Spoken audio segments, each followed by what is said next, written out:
Hello friends, you are watching Economics Fundamentals by Mohammad Nasir. Hope you all are fine. Please stay home and stay safe. If you have not subscribed our channel Economics Fundamentals, please subscribe it and also press the bell icons that you will get all the latest notification. Thank you. Now we have arrived over the calculation of national income, and today we will talk about the income method for calculating national income. Income method for calculating national income. Income method, which is also known as factor payment or distributed share method. Today we will discuss about this. Income is measured in terms of payments made to the primary factors of production, namely land, labor, capital, and entrepreneurship for their productive services. Since factor incomes are the cost to their employers or producers, so factor income and factor cost means the same thing. What does it means? Income method एक ऐसा method है जिसमें हम जो factors of production है यानी उत्पादन के जो संसाधन हैं उनको मिलने वाली इनकम को ऐड करते हैं, मेजर करते हैं। इसके द्वारा जो राष्ट्रीय आय की गणना होती है उसे हम राष्ट्रीय आय इनकम मेथड के द्वारा निकालते हैं। जिस तरीके से लैंड, लेबर, कैपिटल और एंटरप्रेन्योरशिप को जो इनकम मिलती है in the form of land gets the income in the form of rent, labor gets in the form of compensation of employee, and capital gets interest, and entrepreneurship will get profit. So all these income are the cost for the employers or the producers. So we can also say it is the method for factor income as well as the factor cost. So income method is also called as factor payment method or distributed share method. Why it is known as distributed share method? Because the share which has been earned from the production process, it will be distributed among the factors of production. Now some steps which are involved in income method, as we have discussed in the value added method as well, that first step is to identify or classify the producing enterprises or the sectors of economy. As we are aware that there are three main sectors of the economy: primary sector, secondary sector, and tertiary sector. Now, what are the components of factor income? As I told you that laborers will get the compensation, the compensation of employee. We will discuss in detail also. Compensation constitutes the wages and salaries and shares of employers in social security and many more. So we will discuss it in our later portion. So compensation of employee, which will be accrued to the laborer for their labor service. Then operating surplus. Operating surplus is the combination of rent and royalty, which will be accrued to the land, and interest, which will accrue to the capital, and profit, which will accrue for renting the service of entrepreneurs' skills. So these all together will form the operating surplus. Then mixed income. What is mixed income or मिश्रित आय? Mix income एक ऐसी income है, बहुत सारे ऐसे लोग होते हैं जो सेल्फ ऑक्यूपाइड हाउसेस में रहते हैं, वहीं पर अपनी दुकान चलाते हैं। फॉर एग्जांपल एक प्राइवेट डॉक्टर अपने ही घर में उसने दुकान बनाई, उसी में वो क्लिनिक अपना चलाता है, खुद ही उसमें जो है काम करता है, खुद ने ही उसमें इन्वेस्टमेंट किया है, इंफ्रास्ट्रक्चर अपनी कैपिटल लगाई है, अपने ही घर में है तो इम्प्यूटेड रेंट है। तो ऐसे लोगों की जो इनकम होती है उसे हम मिक्स्ड इनकम कहते हैं, because it's very difficult to categorize their income into the separate separate field. So mix income का एक कंपोनेंट उसमें बहुत ज़रूरी है। तो we add compensation of employee, operating surplus, which is nothing but the interest, rent, profits, royalty, then mixed income. Then we directly arrive towards the domestic factor income. What is domestic factor income? That is NDPFC, or net domestic product at factor cost. Factor cost, why we are saying this factor cost?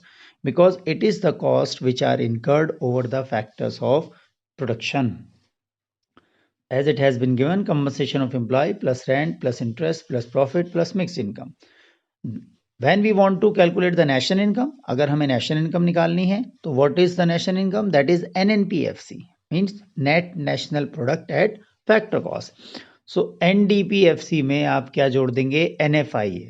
NFIA क्या है? Net factor income from abroad, which is nothing but it is the difference from factor income from abroad minus factor income paid to abroad, जो हमने पिछले class में value addition में इसको clear किया था। तो इस तरह से हम नेशनल इनकम पर पहुंच जाएंगे। अब इसके कंपोनेंट्स और उसके सब पार्ट्स, जैसे फर्स्ट आपका है compensation of employee. Compensation of employee constitute wages and salaries in cash. अब सैलरी में क्या होता है? बेसिक पे, डियरनेस अलाउंसेस होते हैं, हाउस रेंट अलाउंस होते हैं जिसको हम HRA कहते हैं, ओवर टाइम अलाउंसेस होते हैं, अगर एक्स्ट्रा टाइम लिया गया है एम्प्लॉय से करवाया गया तो उसमें अलाउंस दिया जाता है, और ट्रैवल कॉस्ट होती है, बोनस और कमीशंस होते हैं, लीव ट्रैवल होती हैं, सिक लीव अलाउंस होते हैं। These all forms the cash part of the wages and salaries. Wages and salary can also be in kind. Say for example, suppose the employer is providing you free lunch or he is providing you free accommodation. So that will be the salary in kind. So compensation in kind. What are these? Free housing and education, medical facilities, free food and uniforms, conveyance facilities, crash for children of employees. Crash, you know, जो बच्चों को जहाँ छोड़ दिया जाता है, जिन वहाँ उनकी देखभाल होती है, पेरेंट्स आर वर्किंग। तो बड़े बड़े शहरों में ये कॉन्सेप्ट है क्रैश का। Value of interest forgone on loans to employee. Employee को कोई लोन दिया गया तो उसका इंटरेस्ट जो है वो छोड़ दिया गया। फिर उसके बाद थर्ड कंपोनेंट है, अभी हम कंपनसेशन ऑफ एम्प्लॉय की ही बात कर रहे हैं, employees contribution to social security scheme such as provident fund. Provident fund अभी आजकल ओल्ड पेंशन स्कीम खत्म हुई है और अभी क्या चलता है? NPS, new pension scheme.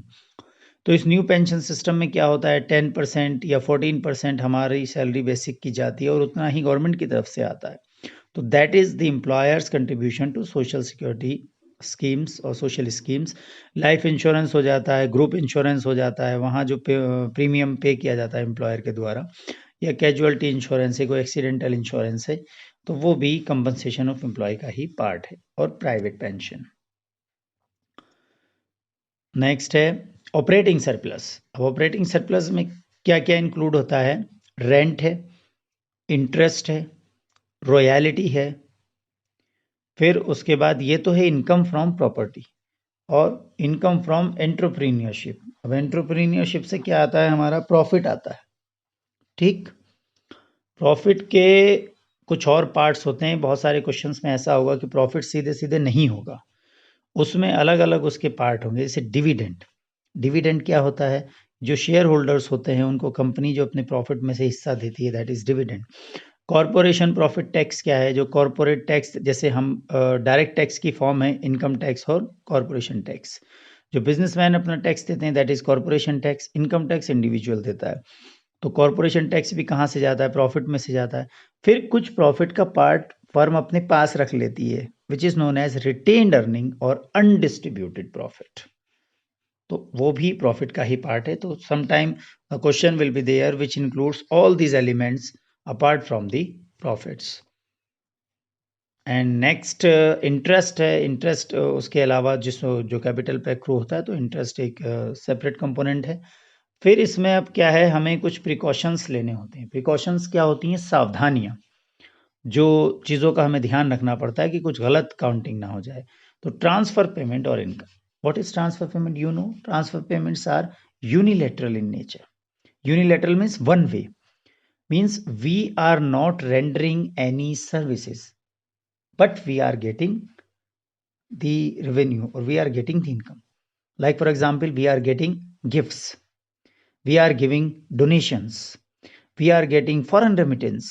हमारा कोई सगा संबंधी बाहर रहता है, यूनाइटेड स्टेट्स में रहता है, वहां से वो पैसा भेज रहा है, तो दैट इज रेमिटेंस। हम तो कुछ नहीं दे रहे हैं, उसको पैसा आ रहा है। तो ये चीजें हम नेशनल इनकम में कैलकुलेट नहीं करते, इनको इंक्लूड नहीं किया जाता है। इलीगल इनकम, जैसे income from gambling, income from lottery, उसको नहीं इंक्लूड करना है। Income from the sale of second hand goods. Second hand सामान को अगर हम बेच रहे हैं तो उसकी वैल्यू जब वो फर्स्ट टाइम सेल आउट किया गया था तब इंक्लूड हो चुकी है। तो we are concern about only the final value of goods and services. तो second hand good it is for sale again और some time again and again, तो उनको नहीं लेना। हाँ, अलबत्ता अगर उनके ऊपर कोई कमीशन लिया गया तो commission is a fresh income, fresh factor income है। किसी एजेंट के थ्रू आपने अपनी मोटरसाइकिल सेल कर दी, उस एजेंट को आपने 10% कमीशन दे दिया, तो वो एजेंट के लिए फ्रेश इनकम है, that will be included. Please remember this. And sale of shares bonds, as a shares bonds क्या पेपर हैं, उनकी अपनी एज सच कोई फैक्टर प्रोडक्शन प्रोसेस में कोई रोल नहीं है, तो उसको भी हम इंक्लूड नहीं करते हैं। विंडफॉल गेन, विंडफॉल गेन क्या होता है, अचानक से आपको बहुत बड़ा फायदा हो गया है, अचानक से आपकी लॉटरी लग गई, तो उसको नहीं लेना है। Indirect taxes, indirect taxes has to be deducted, क्योंकि फैक्टर कॉस्ट पे हम निकालते हैं तो उसमें हम नेट इनडायरेक्ट टैक्सेस को माइनस करते हैं, सब्सिडी को जोड़ते हैं। कॉरपोरेशन टैक्स, इनकम टैक्स, ये हमें नहीं लेना, क्योंकि ये क्या होते हैं, यूनिलेटरल ट्रांसफर, यानी ट्रांसफर पेमेंट का ही पार्ट है।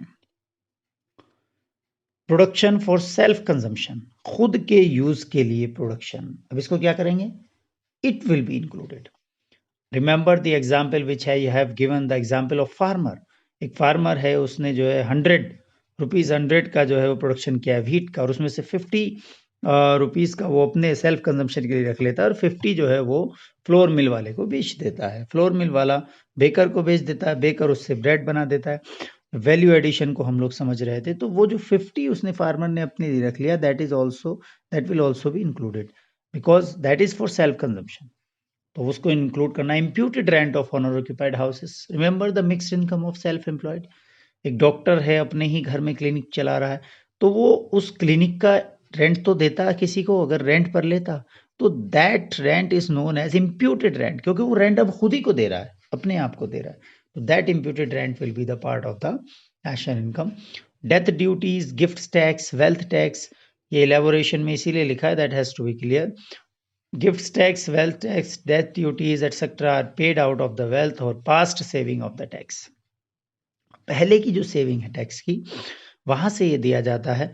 So hence they should not be included in the national income since they do not add to the current flow of goods and services, क्योंकि ये जो करंट फ्लो है उसमें इनका कोई कंट्रीब्यूशन नहीं है, इसलिए ये इंक्लूड नहीं होगा।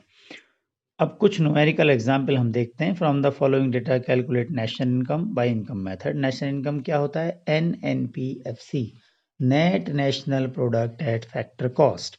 अब देखिए इसमें एलिमेंट देखिए, कंपनसेशन ऑफ एम्प्लॉय आएगा, रेंट आएगा, वेजेस एंड सैलरीज। अब देखिए कंपनसेशन ऑफ एम्प्लॉय का ही पार्ट होता है क्या, वेजेस एंड सैलरीज, तो उसे अलग से लेने की कोई ज़रूरत नहीं है।